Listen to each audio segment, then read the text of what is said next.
Direct to Igari. Okay, direct to Gary. Malaysia 370, thank you. The 777 is one of the most automated airplanes in the world. The crew can simply enter the location of the waypoint into their flight computer. Gary is entered. Please confirm. Execute. Flying a big airplane like the 777 is really managing the airplane because there's not a lot of flying, stick and rudder involved. It's a lot of management of a very sophisticated amount of electronics. Malaysian 370's flight path will now take them along the air corridor that runs northeast over the Gulf of Thailand, before continuing on to Beijing. The trip takes about 6 hours.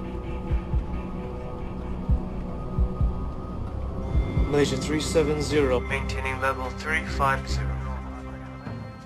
20 minutes after takeoff, they reach cruising altitude, 35,000 feet.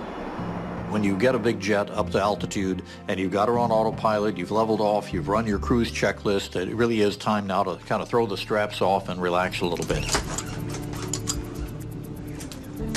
The crew will now monitor the autopilot until they're ready to land.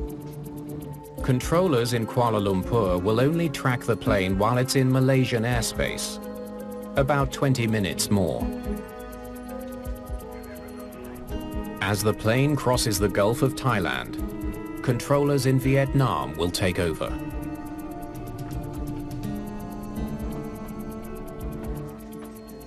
The controller in Kuala Lumpur makes one last transmission at 1:19 a.m. 370, contact Ho Chi Minh, 120.9. Good night. Good night, Malaysia 370. When we found out what was said from the cockpit of Malaysian Flight 370, it was perfectly routine, absolutely boilerplate. That's what airline pilots and flight controllers say to each other. The crew is expected to contact Vietnamese controllers in less than 1 minute.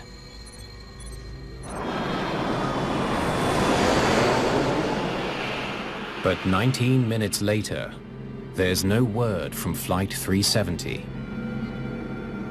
Malaysian 370, this is Ho Chi Minh. Please contact control. Malaysia 370. Controllers in Vietnam and Malaysia tried desperately to reach the missing plane. Contact control. Malaysia 370, do you copy? Malaysia 370, this is Kuala Lumpur, do you copy?